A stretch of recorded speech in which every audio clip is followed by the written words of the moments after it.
Morning morning বলে ব্লগটা শুরু করছি। তবে এখন বাজে বেলা 1:30। শুরু করছি তাই মর্নিং বললাম। তো আজকে জামাই ষষ্ঠী, এই যে আমাদের জামাই ব্যাগ এখন গাড়িতে টাঙাচ্ছে। আর এত বেলা হওয়ার কারণ হচ্ছে, এত বেলা করে বেরোনোর কারণ হচ্ছে যে ওর আজকে অফিস ছিল হাফ ডে, তো জাস্ট ফিরলো। আমি রেডি হয়েই ছিলাম, এবার বেরোচ্ছি। মাথার উপর প্রচণ্ড কড়া সূর্য, মানে তাকানোই যাচ্ছে না। তো চলো বসে পড়লাম। যেতে যেতে আমাদের বেশি টাইম লাগে না, এখান থেকে বাপের বাড়ি খুবই কাছে, 15 মিনিট থেকে 20 মিনিট। তো তবুও এই রোদ, তো এত রোদের মধ্যে খুব ভয় করছে, মনে হচ্ছে যেন ছাতা নিয়ে বেরোলে ভালো হতো, কিন্তু গাড়িতে ছাতা আবার উল্টে যায়। তো চলো যাওয়া যাক। বাপের বাড়িতে চলে এসেছি। এসে আমাকে একটা বড় দায়িত্ব দেওয়া হয়েছে, কাঁঠাল কাটা, যেটা আমি কখনো করতে একদম পছন্দ করি না। আসলে মা তো নিচে বসতে পারে না, তাই জন্য এই দায়িত্বটা আমাকেই দেওয়া হয়েছে। হ্যাঁ, তা তোমাকে কি রেসপন্সিবিলিটি দেওয়া হয়েছে? আমাকে কাঁঠাল কাটতে দেওয়া হয়েছে, এত বড় কাঁঠাল, এগুলো সারা হাত আঠায় আঠা হয়ে যাবে।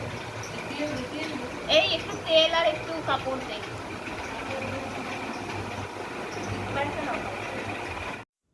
আমি থালা সাজিয়ে ফেলেছি ফলে। আর যেহেতু এখন অনেক বেলা হয়ে গেছে, প্রায় 2:45, 2:30, 2:45 বাজে, সেই কারণে এরপর আবার ভাত খাওয়া আছে, সেই জন্য সব অল্প অল্প করেই থালাটা সাজিয়েছি।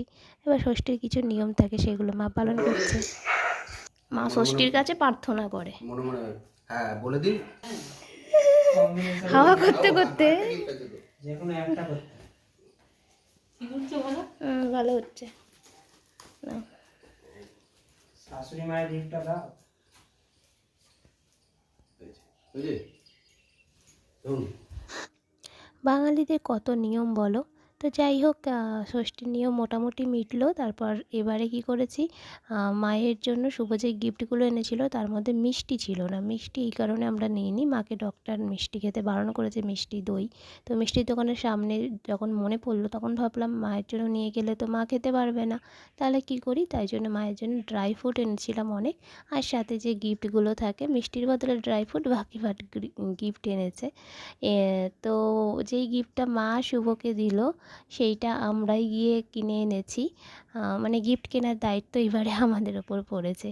আর মা যেহেতু বসে কোনো কিছু করতে পারছে না, তোমরা দেখে হয়তো ভাববে যে মা দাঁড়িয়ে দাঁড়িয়েই সমস্ত নিয়ম পালন করলো, কারণ মায়ের বসতে প্রবলেম হয়, মায়ের পায়ে প্রচণ্ড ব্যথা থাকে, আর্থারাইটিসের প্রবলেম আছে মায়ের। আর আজকে ভোরবেলা থেকে উঠে সমস্ত রান্নাবান্না কিন্তু চেয়ারে বসে বসেই করেছে।